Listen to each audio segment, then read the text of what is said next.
Shalom saudara, haleluya, selamat bertemu kembali dalam siri pembelajaran surat Roma. Kiranya kasih karunia dan damai sejahtera melimpahi Anda oleh pengenalan akan Allah dan akan Yesus Tuhan kita.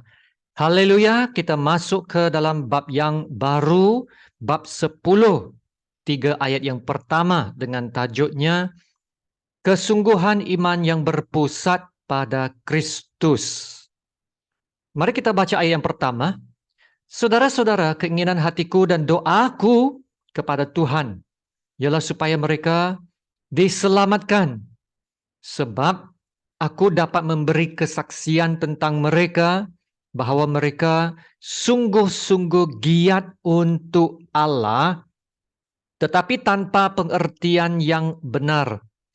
Sebab oleh kerana mereka tidak mengenal kebenaran Allah dan oleh kerana mereka berusaha untuk mendirikan kebenaran mereka sendiri, maka mereka tidak takluk kepada kebenaran Allah. Demikianlah firman Tuhan.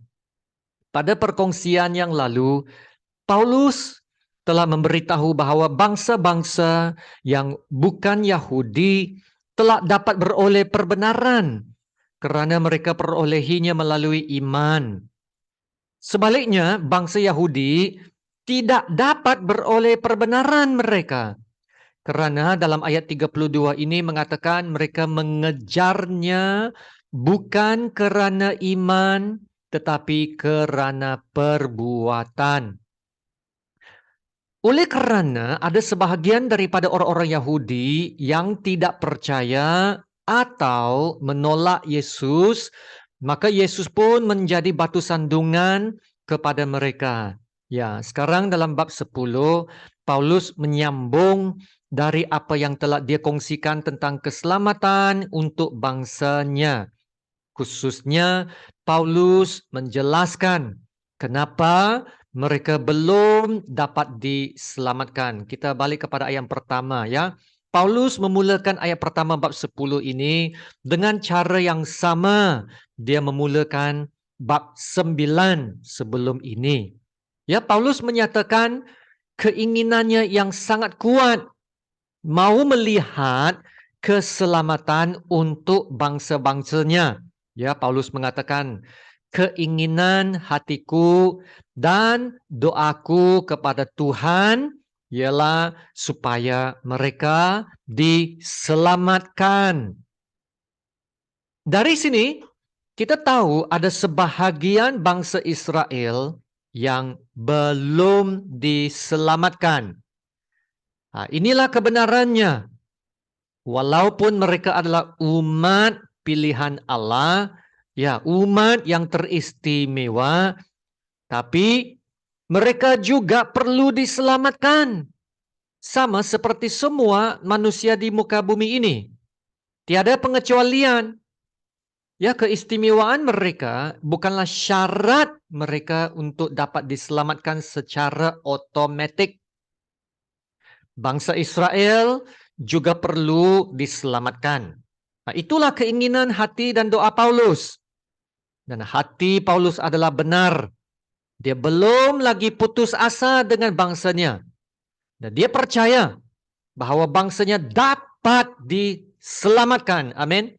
Itulah sebabnya Paulus berdoa. Paulus memohon belas kasihan Tuhan. Dia berdoa. Bermaksud dia masih ada harapan bahawa Tuhan dapat selamatkan bangsanya. Maka bagi kita juga, ya jangan berputus asa. Kalau kita ada ahli keluarga yang belum selamat, kalau kita ada kawan, teman-teman yang belum selamat, jangan putus asa. Teruslah berdoa dan mengasihi keluarga kita. Ya, mengasihi kawan kita, mengasihi bangsa kita. Dan sekarang, Paulus menjelaskan kenapa bangsa Israel, yaitu umat pilihan Allah, belum lagi diselamatkan. Ayat yang kedua dan tiga, sebab aku dapat memberi kesaksian tentang mereka, bahwa mereka sungguh-sungguh giat untuk Allah. tetapi tanpa pengertian yang benar. Sebab oleh karena mereka tidak mengenal kebenaran Allah, dan oleh karena mereka berusaha untuk mendirikan kebenaran mereka sendiri, maka mereka tidak takluk kepada kebenaran Allah. Sungguh-sungguh giat untuk Allah. Nah, itu bermaksud sangat bersemangat, ya. Ada kesungguhan yang sangat tinggi untuk Tuhan. Wah, sangat bersemangat, ya, bersemangat yang sangat tinggi dalam pelayanan. Ya, selalu sedia untuk melayan, ever ready, ya, on fire, ya, berkobar-kobar untuk Tuhan. Ya, sebenarnya tiada masalah kalau seseorang itu sangat bersemangat untuk Tuhan. Kalaulah, ya, jemaat Tuhan menunjukkan kesungguhan yang tinggi untuk Tuhan, wow, gereja pasti akan lebih meriah, lebih aktif. Pujian dan penyembahan akan lebih bersemangat lagi, ya. Jemaat-jemaat akan menghadiri seminar, ya, pergi kumpul dalam Bible study, kelompok sel, ya, sangat bersemangat, ya, mahu melayan satu sama lain. Pengkhotbah, pastor dan pendeta pun pasti akan sangat terdorong karena jemaatnya yang sangat reseptif, ya, yaitu sedia mendengar, belajar khotbah-khotbah yang disampaikan dari mimbar itu, ya. Ya, pastor tidak perlu selalu panggil sukarelawan untuk melayan. Semuanya ever ready, sedia melayan. Ya, saudara, sebenarnya tiada masalah kalau seseorang itu menunjukkan kesungguhan dan semangat yang tinggi untuk Tuhan.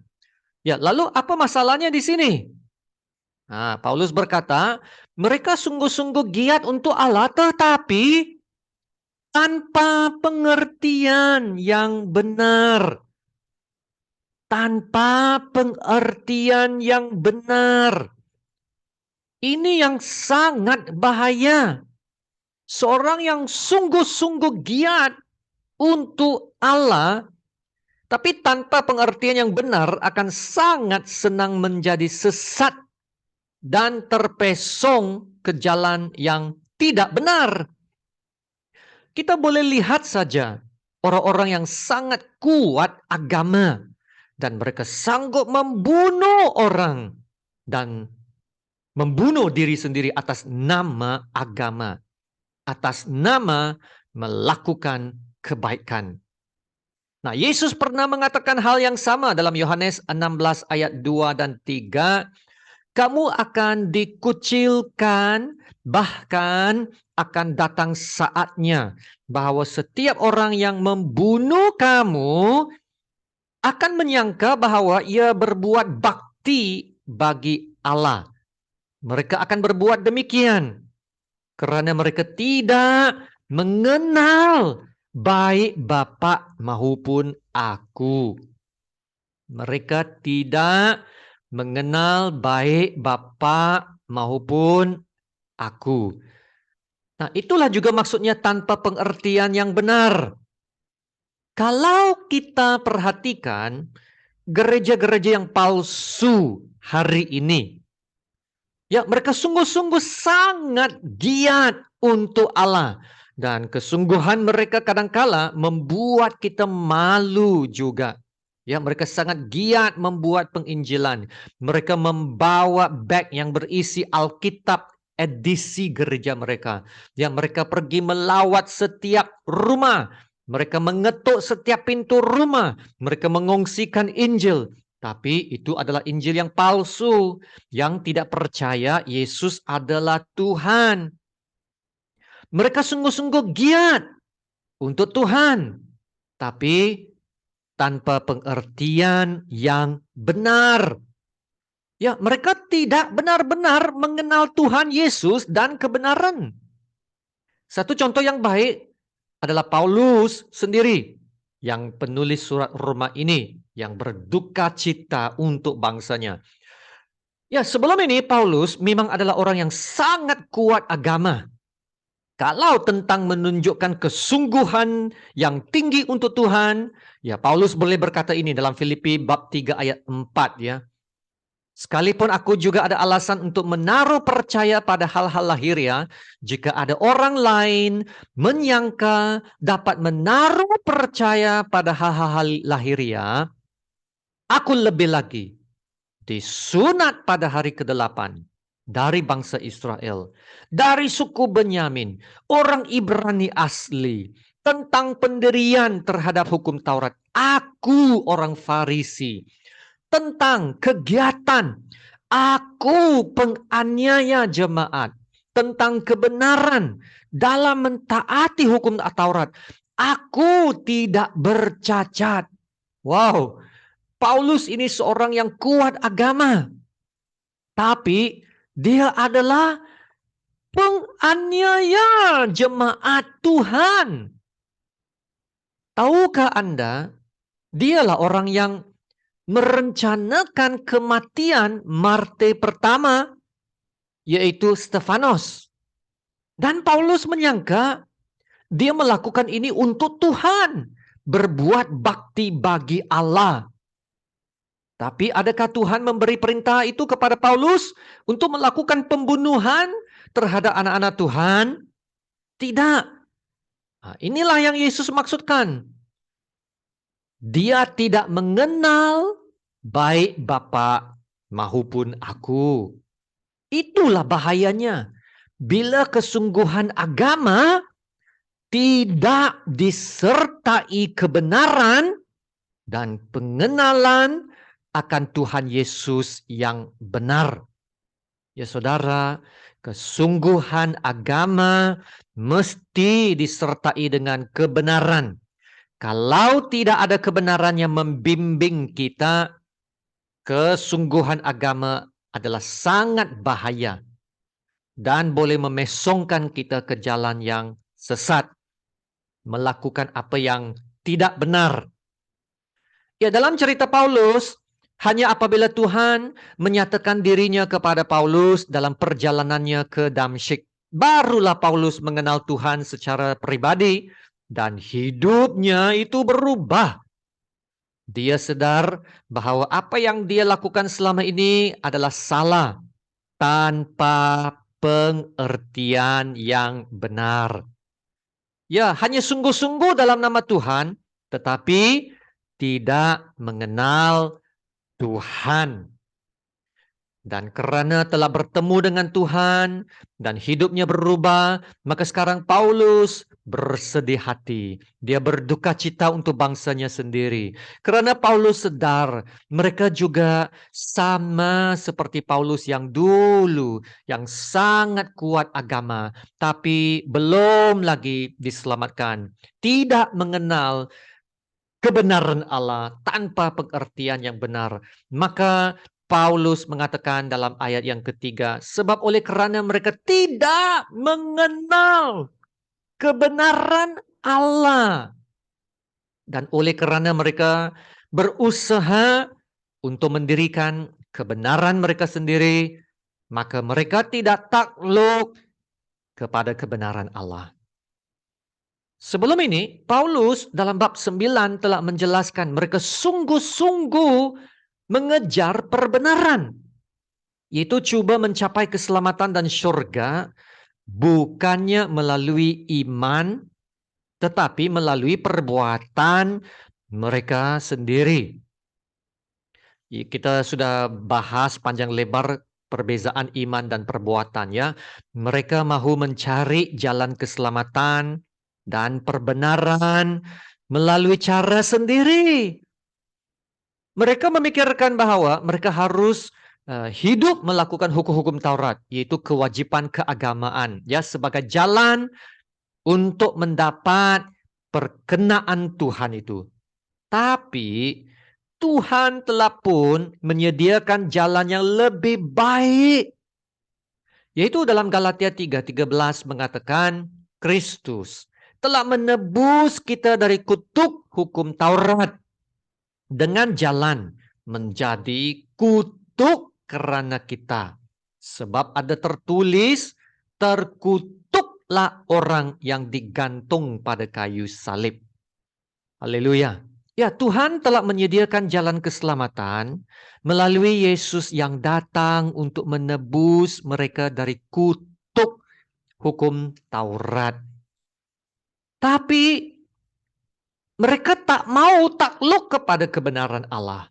Mereka tidak percaya Yesus adalah penyelamat. Itulah sebabnya Yesus menjadi batu sandungan kepada mereka. Lalu saudara, apa yang kita belajar? Kesungguhan beragama dan bersemangat dalam pelayanan itu baik.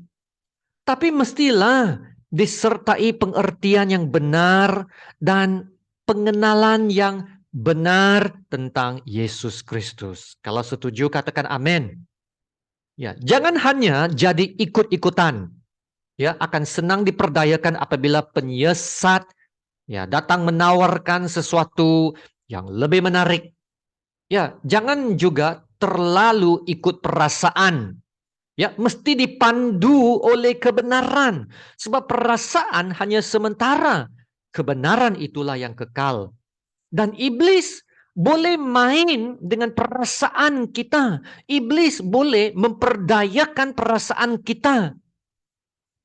Maka saudara, saya ingin kita lihat doa Paulus untuk jemaat Efesus di Efesus bab 4 ayat 13 hingga ke 15 ya.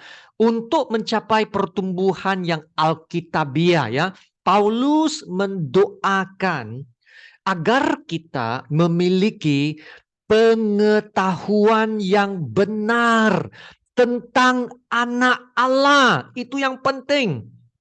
Dan kedewasaan penuh dan tingkat pertumbuhan yang sesuai dengan kepenuhan Kristus. Nah, kenapa semuanya ini penting? Supaya kita tidak lagi menjadi seperti anak-anak yang diumbang-ambingkan, yaitu yang senang diperdayakan dan dipengaruhi oleh ajaran-ajaran yang menyesatkan. Maka saudara, kita harus memiliki pengertian dan kebenaran yang benar dan berpegang kepada kebenaran itu. Berpegang kepada kebenaran itu. Kesungguhan kita haruslah juga berpusat pada Yesus. Ya, haruslah di dalam Tuhan dengan penyertaan Tuhan. Ya, jangan jadi seperti Paulus yang lalu. Yaitu Paulus dalam manusia yang lamanya memang bersungguh-sungguh dalam nama Tuhan, tapi tidak mengenal Tuhan. Ya, tetapi setelah bertemu dengan Tuhan, hidupnya berubah. Nah, ini juga mengajar kita harus benar-benar mengenal Tuhan. Ya, kesungguhan kita juga mestilah sesuai dengan kehendak Allah. Ya, jangan pula kita sungguh-sungguh melakukan sesuatu tapi tidak sesuai dengan kehendak Allah. Ya, contohnya setiap kali bila saya pergi outstation ya beberapa hari karena buat pelayanan, saya akan sediakan beberapa kerja sekolah untuk anak saya ya, ada checklist untuk dia. Ya, sebab saya mau dia isi masa dia dengan melakukan perkara yang bermanfaat. Ya, melakukan kerja yang berkaitan dengan kerja sekolahnya. Ya, jangan jadi malas atau curi tulang. Maka apabila saya kembali dari pelayanan, nah Anda rasalah apakah soalan yang saya akan tanya anak saya? Ya, soalannya, sudahkah Anda melakukan kerja yang saya minta Anda lakukan? Nah, mungkin dia akan kata, ya saya buat ini, ya saya buat itu, buat ini, buat itu, sibuk juga. Tapi saya akan tanya lagi, sudahkah Anda melakukan kerja yang saya minta Anda lakukan? Checklist itu. Itu Anda boleh sibuk buat kerja lain, tapi Anda tidak buat kerja sekolah. Anda tidak buat apa yang saya suruh.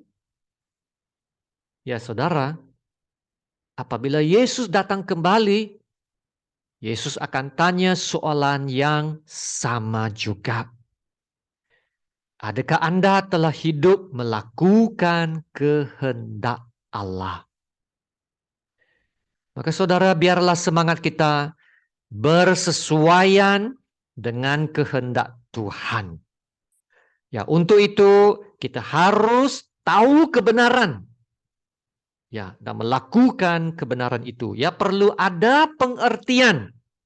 Jangan hanya bersemangat dan giat dalam pelayanan, tetapi tanpa pengenalan yang benar tentang Tuhan kita, Yesus Kristus. Amin. Haleluya. Mari kita berdoa. Haleluya, Bapa kami yang di surga, terpujilah namamu yang termulia dan yang teragung. Terima kasih Bapa untuk firman-Mu. Kami telah belajar bahwa semangat beragama yang kuat, semangat yang giat dalam pelayanan, kalau tidak disertai dengan pengertian yang benar, adalah sangat bahaya. Kami akan mudah disesatkan dan terpesong. Kami akan senang diumbang-ambingkan oleh pelbagai pengajaran yang memperdayakan.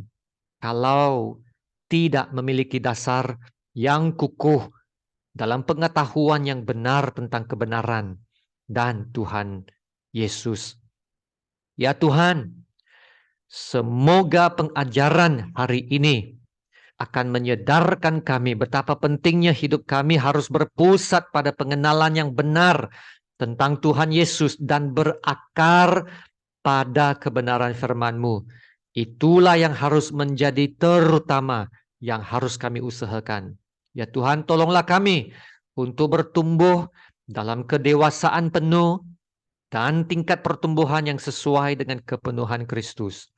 Agar kami akan dapat menjadi umat-Mu yang bijak, yang matang, yang dewasa, yang dapat menilai apa yang benar dan yang palsu, dan menjadi saksi Kristus yang berusaha untuk menghidupi dan memberitakan kebenaran-Mu. Haleluya, terima kasih Bapa. Dalam nama Tuhan Yesus yang termulia, kami berdoa dan mengucap syukur. Amin. Haleluya. Terima kasih saudara atas perhatian dan masa Anda. Teruslah bersemangat untuk Tuhan ya. Bersemangat itu baik dan harus berpandukan kebenaran dan pengenalan yang benar tentang Tuhan Yesus Kristus. Mari kita terima berkat Tuhan. Tuhan memberkati engkau dan melindungi engkau. Tuhan menyinari engkau dengan wajah-Nya dan memberi engkau kasih karunia. Tuhan menghadapkan wajah-Nya kepadamu dan memberi engkau damai sejahtera. Amin.